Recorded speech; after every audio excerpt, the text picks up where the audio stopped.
மானஸ் பக்கங்கள். Hi friends, இது மாலிகாவின் கேளுங்க கதை கேளுங்க. மானஸ் எழுதிய இன்ப ஜீவிதம், அத்தியாயம் 65. வீட்டை விட்டு வெளியேறிய ஜீவிதா நேராக சென்று நின்றது ஆதவன் வீட்டில்தான். அந்நேரத்தில் அவளை அங்கே கண்டு பதறி போய்விட்டார் ஆதவனின் அம்மா ஆனந்தி. ஆதவனும் அவன் அக்கா மாதவியும் மெல்ல ஜீவிதாவிடம் பேசி விஷயத்தை தெரிந்து கொள்ள அதன் பிறகு அவளுக்கு அறிவுரை கூற ஆரம்பித்து விட்டார் ஆனந்தி. அதை கேட்டு கடுப்பான ஜீவிதா, நான் பண்ணுறது எனக்கு சரி, உங்களுக்கு பிடிக்கலன்னா சொல்லுங்க, உங்கள் வீட்டில் இருந்தும் போயிடுறேன் என்று அவளை திகைத்து பார்த்தார் அவர். அம்மா, சும்மா இருக்க மாட்டீங்களா என்று அதட்டிய ஆதவன், ஜீவா என்ன இது, எங்கள் வீடு உங்கள் வீடுன்னு என்ன பேச்சு இது என்று அவளையும் அதட்டினான். நான் எந்த தப்பும் பண்ணாமல் பழியை ஏற்றுக்க முடியாதண்ணா என்றாள் இறுகிய குரலில். சரி விடு, இப்போதைக்கு எதுவும் பேச வேண்டாம். நீ எத்தனை நாள் வேணும்னாலும் இங்கே இரு, யாரும் எதுவும் சொல்ல மாட்டோம், சரியா? ஏதோ சொல்ல வந்தவள் சொல்லாமல் வாயை மூடிக்கொண்டாள். முதல்ல வந்து சாப்பிடுவா என்று அவள் கைப்பிடித்து இழுத்துச் சென்றார் மாதவி. அவள் அங்கிருந்து நகர்ந்ததும், அம்மா அவளை பற்றி உங்களுக்கு தெரியாதா, எதுவும் பேசாதீங்க. எத்தனை நாள் லீவுக்கு வரமாட்டேன்றான்னு ஃபீல் பண்ணிக்கிட்டு இருந்தீங்க, அப்படி வந்திருக்கான்னு நினச்சிக்கோங்க. முதல்ல சித்திக்கு ஃபோன் பண்ணி அவள் இங்கே தான் இருக்கான்னு சொல்லுங்கள், அவங்க பயந்துட போகிறாங்க. நாங்கள் 2 பேரும் அவளை பார்த்துக்கிறோம் என்று சொல்லிவிட்டு ஜீவிதாவிடம் சென்று விட்டான் ஆதவன். அவன் சொல்வதும் சரி என்று ஆனந்திக்கப்பட்டது. ஜானகியை அழைத்த விவரம் தெரிவித்தார். அதன் பிறகே ஜானகிக்கு உயிர் வந்தது. அக்கா, கொஞ்ச நாள் உன் வீட்லேயே இருக்கட்டும், நான் மெல்ல இவரை சமாதானம் பண்ணி வைக்கிறேன், அப்புறமா அனுப்பு. அதுக்கு என்னடி, நான் பார்த்துக்கிறேன், நீ பயப்படாத. ஜீவிதாவிடம் விளையாட்டாக ஏதேதோ பேசி அவளை சகஜமாக்க முனைந்தனர். ஆனால் அவள் இறுக்கமாகவே இருந்தாள். சரி, காலையில் சரியாகி விடுவாள் என்று மனதை தேற்றிக்கொண்டு உறங்கப் போயினர். ஜீவிதா மட்டும் அடுத்து என்ன செய்ய வேண்டும் என்று யோசித்தவாறே நெடுநேரம் உறங்காமல் விழித்திருந்தாள். பின் ஒரு முடிவுக்கு வந்தவள் தனக்குள் அதனை நன்றாக தெளிவுபடுத்தி கொண்டு பிறகே உறக்கத்தை தழுவினாள். மறுநாள் காலை எப்போதும் போல் கிளம்பி கல்லூரிக்கு சென்றாள். கலை கல்லூரிக்குள் நுழையும் போதுதான் கவனித்தாள் ஜீவிதா ஆதவனோடு பைக்கில் வந்து இறங்குவதை. இவன் ஏன் இவர் கூட வரா என்று யோசித்தவாறே வேகமாக அவளை நெருங்கினாள். ஏ ஜீவா, என்னடியாச்சு, எதுக்கு அண்ணா கூட வர என்றாள். நிகழ்ந்த அனைத்தையும் மறைக்காமல் அவளிடம் கூறினாள் ஜீவிதா. எதுக்கு ஜீவா உனக்கு இவ்வளவு கோபம், கொஞ்சம் அமைதியா விட்டு கொடுத்து போகலாம் இல்லை என்று அவள் ஆரம்பிக்க அவளையும் தவிர்த்து விட்டு நடந்தாள் ஜீவிதா. சரி சரி, நான் எதுவும் சொல்லலை, நீ பிடிச்சிருக்கிற முயலுக்கு 3 காலு தான், நான் ஒத்துக்கிறேன் என்றவளை முறைத்தாள் ஜீவிதா. போதுண்டி, இந்த முட்டைக்கண்ணை வச்சுக்கிட்டு சும்மா சும்மா முறைக்காத, பயமா இருக்குல்ல, சின்ன குழந்தைம்மா நான் அவள் கூறியதும் மெல்லியதாக புன்னகைத்தாள். வகுப்புகள் ஆரம்பமாகிவிட அதன் பிறகு சிறிது நேரம் இருவரும் அதை பற்றி எதுவும் பேசவில்லை. அதன் பிறகு பிரேக் பீரியட் வர இருவரும் கேன்டீன் சென்றார்கள். நீ என்னடி சாப்பிட்ற? எனக்கு எதுவும் வேண்டாம். ஏண்டி, பணம் இல்லைன்னு பார்க்குறியா? நான் வாங்கி கொடுக்குறேன். ஏய், வேண்டான்னு சொல்கிறேன் இல்லை, விட்டுடு. அப்புறம் எதுக்கடி கேன்டீன் வந்த? அவள் பதில் சொல்லாமல் அமர்ந்திருக்க அவள் எதுவும் வேண்டாம் என்றதால் கலையும் எதுவும் சாப்பிடாமல் அவள் எதிரில் அமர்ந்தாள். இங்கே பாரு ஜீவா, இப்போ இருக்கிறியே அந்த ஆதவன் அண்ணா வீடு மட்டும் உன்னோட வீடா? அங்கே மட்டும் எத்தனை நாளைக்கு உரிமையாக இருக்க முடியும்? அப்பா மேலே கோபம்னா அம்மா என்ன பண்ணுவாங்க? அவங்கள பற்றி யோசிச்சு பாரு. அவள் சொல்லி கொண்டிருக்கும் போதே ஜீவிதாவின் பார்வை எங்கோ சென்றது. சட்டென்று எழுந்து சென்றாள். எங்கே செல்கிறாள் என்று பார்த்தவாறு அவள் பின்னே நடந்தாள் கலை. ஹாய் கோமதி. ஹாய் ஜீவா, எப்படி இருக்க? 10 நாளாச்சு.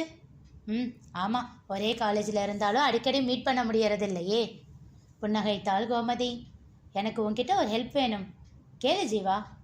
நீ வெளியில் ஹாஸ்டலில் தானே தங்கியிருக்க? ஆமாம். உங்கள் ஹாஸ்டலில் ஏதாச்சும் வேக்கன்சி இருக்குமா? இருக்குப்பா. யாருக்கு? எனக்கு தான். கோமதி கலை இருவரும் திகைத்தார்கள். ஏய் என்று ஜீவிதாவின் கையை கலை பிடிக்க அவளை கண்டுகொள்ளாமல், உன்னால் எனக்கு ரெக்கமெண்ட் பண்ணி அந்த இடத்தை வாங்கி தர முடியுமா என்றாள் ஜீவிதா. அதுக்கு என்ன ஜீவா, பண்ணுறேன். ஆனால் என்ன ஆச்சு? உங்கள் வீடு அவ்வளவு பெருசாக இருக்கும்போது ப்ளீஸ் என்று கையை நீட்டி பாதியிலேயே நிறுத்தினாள் ஜீவிதா. அப்பா கூட சண்டை, வீட்டை விட்டு வெளியே வந்துட்டேன். எனக்கு தங்க இடம் வேணும். தெரிஞ்ச இடமா இருந்தால் சேஃபாக இருக்கும்ல, அதனால தான். எனக்கு உன் ஞாபகம்தான் வந்துச்சு. சரிப்பா, எப்போ வேணும்? ஈவினிங்காக வரலாமா? இன்னும் அதிகமாக அதிர்ந்தார்கள் இருவரும். ஜீவிதா, ஒரு நிமிஷம் நான் சொல்கிறத கேளு ப்ளீஸ் கலை, என்ன கம்பல் பண்ணாத. உன்னால் எனக்கு இடைஞ்சல் பண்ணாமல் இருக்க முடியும்னா என் கூட இரு, இல்லைன்னா என்னை விட்டு கொஞ்சம் தள்ளி இருந்துக்கோ. உறுதியான அவள் பேச்சில் வாயை மூடிக்கொண்டாள் கலை. கல்லூரி முடிந்து மாலை வீட்டிற்கு சென்றவள் எல்லோரிடமும் விஷயத்தை தெரிவிக்க ஆனந்தி வானத்திற்கும் பூமிக்கும் குதித்தார். அப்படி என்ன உனக்கு பிடிவாதம்? நல்லா கெடுத்து வச்சிருக்கா உன் அம்மா. கேட்டதையெல்லாம் செஞ்சு செஞ்சு உனக்கு திமிர் கூடி போச்சு.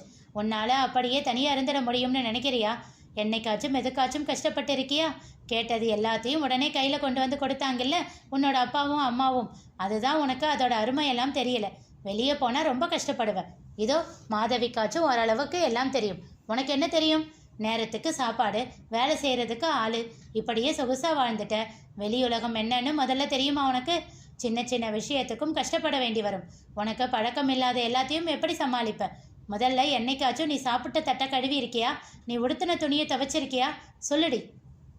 ஆதவனும் மாதவியும் அவரை சமாதானம் செய்ய முயன்றனர். ஜீவிதாவோ கையை கட்டிக்கொண்டு இறுக்கமான முகத்தோடு அழுத்தமாக நின்றிருந்தாள்.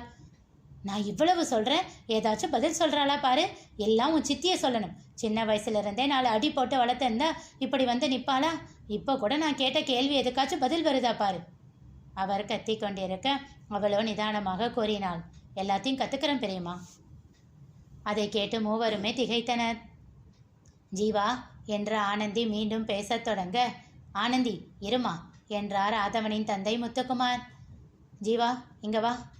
சொல்லுங்க பெரியப்பா. உன்னோட முடிவில் நீ உறுதியாக இருக்கியா? ஆமாம் பெரியப்பா. சரி, நீ போகிறதா சொல்கிற ஹாஸ்டல் அட்ரஸ் கொடு. நான் விசாரிச்சுட்டு வந்து அப்புறம் நானே உன்னை கொண்டு போய் விடுறேன். தேங்க்ஸ் பெரியப்பா. என்னங்க என்ன பண்ணுறீங்க?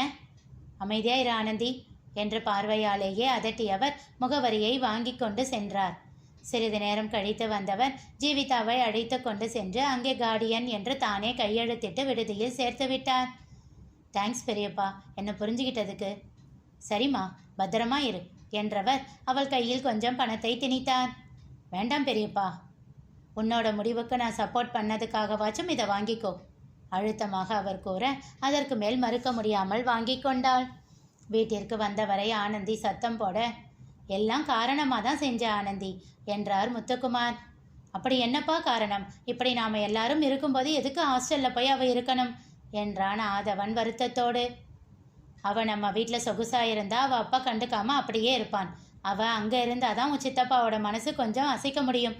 நம்ம எல்லாரையும் விட அவனுக்கு தான் அவள் மேலே பாசம் அதிகம். அவள் கஷ்டப்படுறத அவனால் தாங்க முடியுமா? முடியாதுப்பா. அதுக்காகத்தான் செஞ்சேன். ஒரே வாரத்தில் தான் பண்ணது தப்புன்னு புரிஞ்சு தானா பொண்ணுக்கிட்ட போய் மன்னிப்பு கேட்டு கூட்டிகிட்டு வரானா இல்லையா பாரு. ஆமாம்மா, அப்பா சொல்கிறதும் சரிதானே. அவள் மேலே தப்பு இல்லை. இருந்தும் சித்தப்பா இப்படி பழைய போட்டு திட்டிக்கிட்டே இருந்தால் அவளுக்கு கஷ்டமாக தானே இருக்கும். நமக்கு அவள் மேலே இருக்கிற நம்பிக்கை கூட அவருக்கு இல்லையே என்றாள் மாதவி வருத்தத்தோடு. ஏதோ சொல்கிறீங்க, அப்படி நடந்தால் சந்தோஷம்தான் அரை மனதோடு ஒத்துக்கொண்டார் ஆனந்தி. முத்துக்குமார் 1 வாரம் என்றார். ஆனால் ராஜாராமனால் 2 நாட்கள் கூட தாங்க முடியவில்லை. ஜீவிதாவை பற்றி கேள்விப்பட்டவர் 3ஆம் நாளே அவளை தேடிச் சென்றார். விதி என்பது எப்போதும் நாம் எதிர்பார்ப்பதை நடத்திவிடுவது இல்லை. சிறிய முடிச்சாக விழுந்துவிட்ட பிரச்சனையை பெரிய சிக்கல் நிறைந்த நூலாக மாற்றிவிட அது காத்து கொண்டிருக்கும் போது யாரால் என்ன செய்ய முடியும்? அன்று ராஜாராமன் ஜீவிதாவை தேடி சென்றபோது இன்பரசனும் ஜீவிதாவும் தனியே நின்று சிரித்து பேசி கொண்டிருப்பதை கண்டார். நீ நிகழப்போவது என்ன தெரிந்து கொள்ள தொடர்ந்து கேளுங்க. கதை கேளுங்க. மீண்டும் சந்திப்போம்.